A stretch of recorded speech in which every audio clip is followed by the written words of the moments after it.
My parents and sister Maya died when their yacht exploded at sea. There were no survivors. Staring at the empty house and mountains of debt, I was absolutely heartbroken and ready to jump off the roof, when a flood of cruel comments suddenly appeared before my eyes. Your parents actually won $300 million in the lottery and took Maya overseas to live the high life. Maya has no clue. Her poor, blind ex-boyfriend, the one she dumped, is actually Liam King, heir to the wealthy King family. He was just faking being poor with her. When Maya blows through all the money and comes back, Liam King will be furious and lock her up to punish her. Chloe, jump already. We're waiting for Maya to get back. I suddenly changed my mind about dying that night. Soaked to the bone and drunk, I stumbled into Liam King's apartment. After a wild night with Liam, I woke up with every muscle in my body sore. Liam opened his eyes right at that moment. He was blind. He'd lost his sight in a car crash 6 months earlier. My sister Maya had dumped him countless times, disgusted by his poverty and disability. But for a split second, I had this weird feeling he was staring straight at me. But just as quickly, his eyes went back to their usual empty. Unfocused stare. He spoke in a rough, Hoarse voice. Maya, is that you? The malicious comments surged again. What the hell? Chloe didn't kill herself. How is she sleeping with Liam? Unbelievable. Is she trying to impersonate Maya? Liam's vision was restored ages ago. If she dares lie to him, she'll regret it big time. So he could see this whole time? I bit my lip, trying to calm my racing heart, forcing helplessness into my voice. No. I'm her sister. Chloe. My sister. She's gone. Yesterday, I meant to bring you some of her things, but I got drunk and don't remember anything after that. Glancing at our torn clothes balled up on the floor, I looked away awkwardly. Did you mistake me for Maya last night? I'm so sorry. I shouldn't have drunk so much. I was just so heartbroken. I'm all alone now, after all. I let out soft, trembling sobs. The comments swirled. What an idiot. She's still making excuses for Liam. Liam wasn't really blind yesterday, when she threw herself at him soaking wet. I saw Liam react right away. Any guy would react to a hot, wet girl throwing herself at him. This chick's a total schemer. Isn't she? A slight tremor ran through my body. The thin blanket slipped off my shoulder, exposing red marks on my pale skin. Liam's Adam's apple bobbed up and down. After a long pause, he finally spoke. I'm sorry. I thought you were someone else. With teary eyes, I fumbled to wrap the torn clothes around myself. In that case, let's just forget this happened. I'll leave now. Please don't be upset. I stood up, my legs wobbly, nearly collapsing. Liam reached out to steady me. The second his fingertips brushed my wrist, I flinched. The comments started again, spewing insults. Liam won't be upset. He already knows Maya faked her death. Even those debt collectors. He hired them. Pushing Chloe to suicide was his first warning to Maya. Maya has no clue her spot's been taken.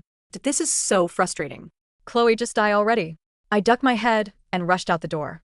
When I got home, the debt collectors who'd been hanging around downstairs were gone. My heart dropped. They really were sent by Liam. I shut the door and collapsed onto the floor, Completely drained. Every inch of my body ached.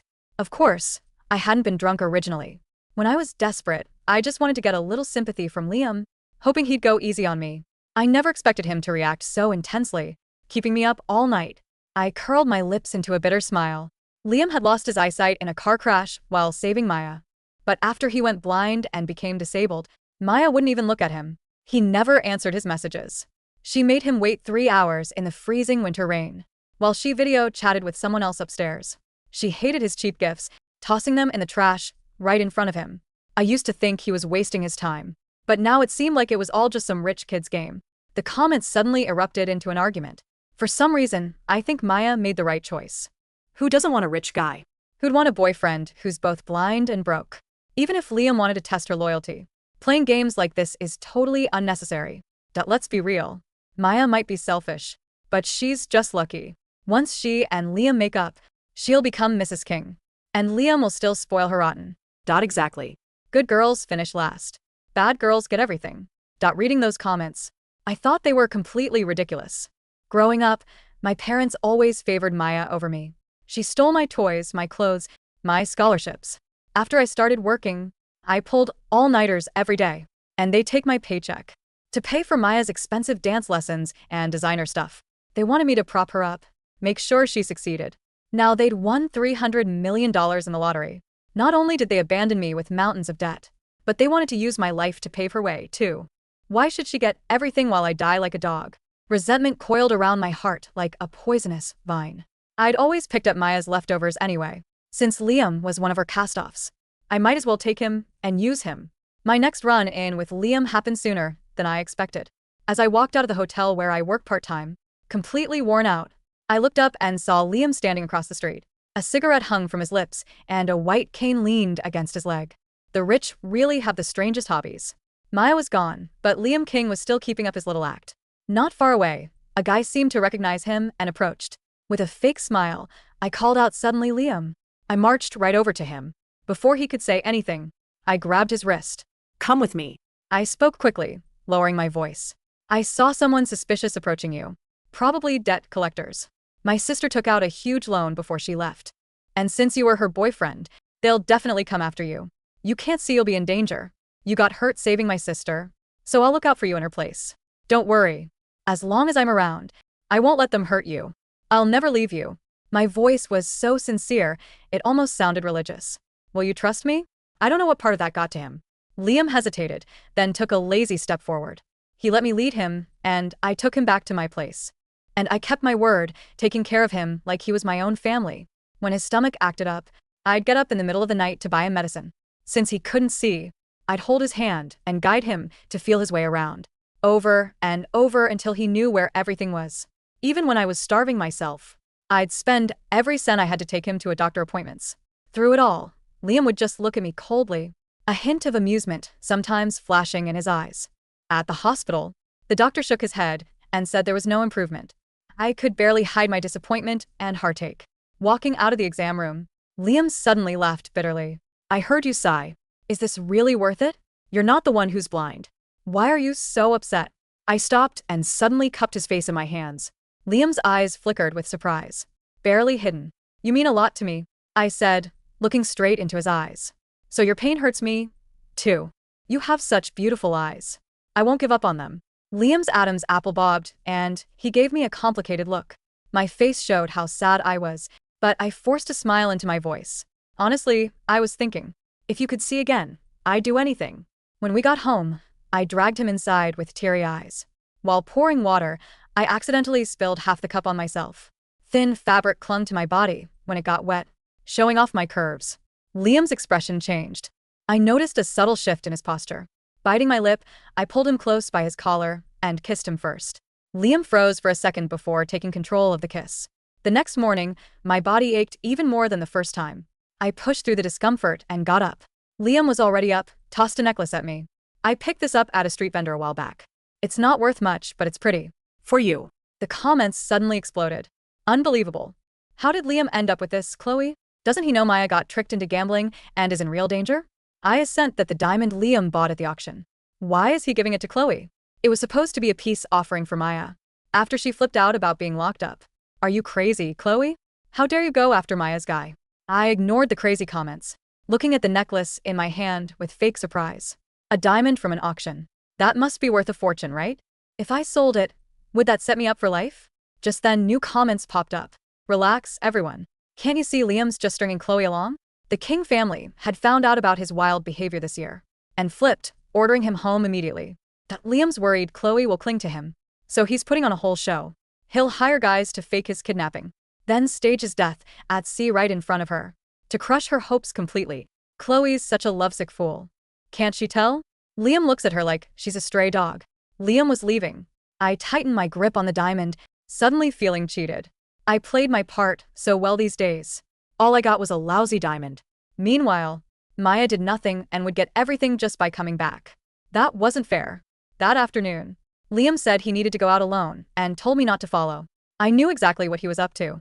And I had my own plans, too. I went to the pharmacy and bought a pregnancy test, thinking about the recent changes in my body. My heart was racing. When I saw the 2 bright red lines on the test, I let out a huge sigh of relief. I still had an ace up my sleeve in this game. Just then, my phone rang. Chloe, right? You don't pay up, you pay the price. Liam's with me now. If you don't want him dead, get to this address. When I got there, I saw Liam's back. He was tied to the railing of an abandoned cargo ship, hands bound behind his back. Kidnapper gave me an evil grin. I only gave you 20 minutes. You're too late. His time's up. With that, he cut the rope right in front of me. Liam, still tied up, fell straight into the ocean. My eyes went wide. The next second, I ran forward without thinking. I jumped in. The water was freezing, and my vision started to blur. Through the haze, I saw the Liam figure untie himself and swim smoothly toward shore. I scoffed to myself. Liam's hired double wasn't very convincing. But I still jumped in without hesitation. Because I was gambling on a possibility, betting my life on it. I gambled that I would win. The water was so cold, I quickly lost strength, thinking slowly toward the ocean floor. Just as I thought I'd lost the bet, someone gasped and dove into the water. I forced my eyes open. The last thing I saw was Liam's panicked face, a look I'd never seen on him before. When I came to in the hospital, my whole body felt icy cold to the bone. I heard the doctor scolding Liam beside me. "Do you realize she's pregnant? And you took her to a place like that? What kind of boyfriend are you?" Thankfully, the baby's okay, but she's severely malnourished. If you want this child, you need to take better care of her. Liam didn't argue. He turned to look at my unconscious form, his expression complicated. "Chloe, do you really love me that much? You'd risk your life to save mine?" And just then I opened my eyes.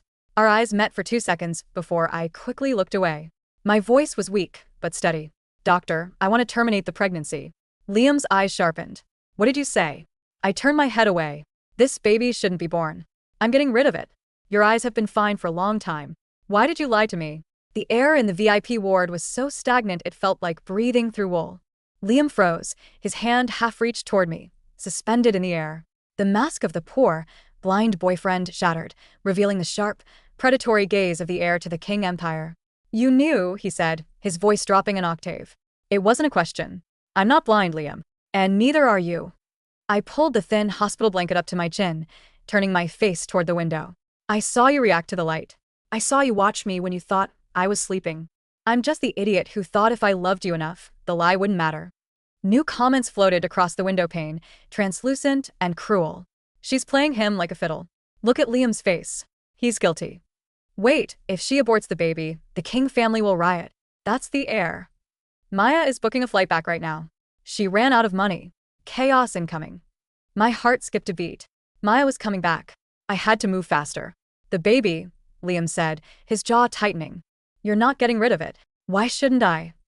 I snapped, tears finally spilling over. Real ones this time. "You staged your own death to get away from me. You watched me jump into freezing water to save a mannequin while you swam to shore. You think I'd bring a child into this? Into a game where its father treats its mother like a stray dog?" Liam flinched. For the first time, the arrogance cracked. He sat on the edge of the bed, gripping the rails until his knuckles turned white. I didn't intend for you to jump," he grated out. "I was testing you. I thought you were after my money, like everyone else. Like Maya. I thought you were broke." I screamed, my voice cracking. "I spent my last dollar on your medicine. I ate instant noodles so you could eat meat. What money was I after, Liam? The change in your pocket?" Silence. Heavy and suffocating. Liam looked at me, really looked at me, stripping away the layers of deceit. He saw the malnutrition, the fear, the exhaustion. "Pack your things," he said finally, standing up. The command was absolute. "You're coming to the estate. No more games. You carry this child, and I give you the world. That's the deal." I looked at the floating text again. "Don't sign the prenup, Chloe." I closed my eyes. "I don't want the world, Liam. I just want to survive." The King estate was less a home and more a fortress of marble and velvet. It was cold, imposing, and reeked of old money. The staff looked at me, a waifish girl in cheap clothes, with thinly veiled disdain. But Liam was different. Since the hospital, a strange possessiveness had taken hold of him. He didn't lock me up. He drowned me in luxury. Silk pajamas, nutrient-dense meals prepared by Michelin chefs, doctors checking my vitals every morning. It was a golden cage, but it was warm. However, the comments never stopped. They were my spies. "Maya just landed at JFK. She's trying to call Liam's old burner phone. Mom and Dad are terrified. They spent $50 million already on bad investments. They need Maya to marry rich. Liam is investigating the yacht explosion. He knows something's up with your parents." One evening, I found Liam in his study. He wasn't wearing his dark glasses. He was reading a file, his brow furrowed. "You're investigating them," I said, standing in the doorway. Liam looked up. "Your parents. The explosion report was falsified. They bought lifeboats 2 days before the trip. Only 2. A chill ran down my spine. 2 lifeboats. For 3 people. They had planned to leave me behind even if I had gone with them. Or maybe they planned for Maya to survive all along. They won the lottery, I whispered. 300 million. And they left me with their debts to die. Liam stood up and walked around the desk. He stopped inches from me. Why didn't you tell me? Because you were blind and poor, I said bitterly. What could you have done? You were just another broken thing I was trying to fix. Liam reached out, his thumb brushing my cheek. The touch was electric, confusing. I'm not broken, Chloe. And neither are you. We're just survivors. He leaned in, his lips brushing my forehead.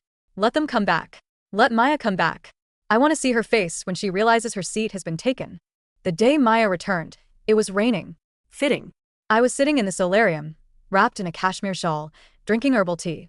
The comments had been buzzing frantically all morning. She's at the gate. She thinks Liam is still living in that dumpy apartment, but the GPS led her here. She's wearing the new Chanel collection. Paid for with your college fund, Chloe. Get ready. Showtime. The heavy oak doors burst open. The butler tried to protest, but Maya stormed in, followed by my parents. They looked healthy, tan, and expensive. Liam. Maya's voice was shrill. I heard you were. She stopped dead. She saw the grand room. She saw Liam, dressed in a three-piece suit that cost more than a car, swirling a glass of scotch. And then she saw me. Chloe? Her eyes bulged. You're alive? Disappointed? I asked, setting my tea down. My hand didn't tremble. I was done trembling. My mother stepped forward, clutching her limited edition Birkin bag. Chloe, you ungrateful child. We thought you were dead. We mourned you. Did you mourn me before or after you cashed the lottery check? I asked calmly. The room went silent. My father's face turned purple. Who told you? I told her. Liam interjected. His voice was like a whip crack. He didn't look at Maya. He walked over to my chair and placed a protective hand on my shoulder. Maya's gaze snapped to Liam's hand, then to his eyes. Liam? Your eyes. I can see, Maya, Liam said coldly. I've been able to see for a long time. I saw you throw my gifts in the trash. I saw you ignore my messages while you laughed with other men. And I see you now. Maya's face crumbled into a practiced mask of tears. She rushed forward, falling to her knees. Liam. No. I did it for us. I went away to find a doctor for you. I spent all my money trying to find a cure for your eyes. That's why I left. The comments exploded. Liar. She spent it on a yacht party in Ibiza. OMG, she's good at acting. Look at the tears. Liam knows, right? Tell me he knows. Liam laughed. It was a dry, humorless sound. Is that so? Then explain the $200,000 bill at the Monte Carlo casino last week. Maya froze. And you? Liam turned to my parents. You staged your deaths to avoid debt collectors and launder your lottery winnings, dumping the liability on Chloe. That's fraud. That's abandonment. And attempted murder, considering you sabotaged the gas line in the house hoping it would blow while Chloe was inside. My blood ran cold. I looked at Liam. He hadn't told me that part. We didn't, my mother shrieked. I have the recordings, Liam said smoothly. I have the financial trails. And I have the best lawyers in the country. Maya stood up, her face twisting from sorrow to rage. She looked at me with pure hatred. This is your fault. You stole him. You knew he was rich, and you seduced him. You're just a cheap replacement for me. She lunged at me. Liam moved faster than thought. He caught Maya's wrist in midair and shoved her back. She stumbled, falling onto the Persian rug. Touch her, Liam snarled, his voice low and dangerous, and you won't make it to jail. I'll bury you myself. He pulled me against his chest. Chloe isn't a replacement. She's the woman who jumped into the ocean for me when I had nothing. You left me when I had everything. Get out. They didn't give up, of course. For weeks, the media circus was insane. Secret lottery winners resurface, heir to King Empire in love scandal. My parents went on talk shows, painting me as the ungrateful daughter who seduced her sister's disabled boyfriend to steal the family fortune. It was stressful. The pregnancy made me nauseous, and the stress made it worse. Don't watch the news, Chloe. Your dad is faking a heart attack. Maya is meeting with Liam's rival, the CEO of Vane Corporation. She's selling corporate secrets she stole from Liam's old phone. Liam, I said one night, showing him the comment, or rather, pretending I had heard a rumor. Check your old phone, the one Maya had access to. Liam investigated. He found the leak immediately. He fed Maya false information through the old device, a tip about a fake merger. Maya sold it to Vane Corporation. Vane Corp invested millions based on the lie and lost everything overnight. It was a masterstroke. But as the external war raged, the internal war between Liam and me was quieter, more complicated. He brought me breakfast in bed. He read to me. He rubbed my swollen ankles. But I couldn't forget the way he had manipulated me in the beginning. And he couldn't forget that I had approached him initially to use him, just as the comments had suggested. "Do you love me?" he asked one night in the dark. "I don't know," I answered honestly. "I needed you. And you needed to be saved. Is that love?" "It's a start," he whispered, pulling me closer. I was 8 months pregnant when the comments turned bright red. Run. "They are in the house. Security is disabled. Maya paid off the night guard. Chloe, hide in the panic room. Now." I didn't question it. I rolled out of bed, grabbing my phone. "Liam," I screamed, shaking him awake. "Someone is in the house." Liam didn't hesitate. He reached into the nightstand and pulled out a gun. "Go to the safe room. Lock it. Don't open it unless you hear my voice." "No, come with me. I have to buy you time." I ran. I waddled, heavy and terrified, toward the hidden panel in the closet. I heard glass breaking downstairs. I heard shouting. I made it inside the steel-reinforced room and locked the mechanism. Monitors flickered to life, showing the security feed. Maya was there. She looked deranged, holding a gas canister and a lighter. My father was with her, holding a crowbar. "Come out, Chloe," Maya screamed, her voice distorted by the speakers. "I know you're in here. If I can't have this life, no one can." On the screen, I saw Liam emerge from the shadows of the hallway. He didn't shoot. He holstered the gun and raised his hands. "Let her go, Maya," Liam said calmly. "It's me you hate. I hate both of you," Maya yelled. "She took my life. That baby should be mine." "You never wanted a baby," Liam said, stepping closer. "You wanted a credit card." "Shut up." Maya swung the lighter. "I'll burn this whole place down." "Do it," Liam challenged. "But you'll burn the money too. I have $50 million in cash in the safe downstairs. Burn the house, you burn the cash." Maya hesitated. Greed flickered in her eyes. It was her fatal flaw. "Always. Go get it," she hissed at my father. "Dad, go get the money." My father ran toward the study. Maya was distracted for a split second. Liam moved. He tackled her.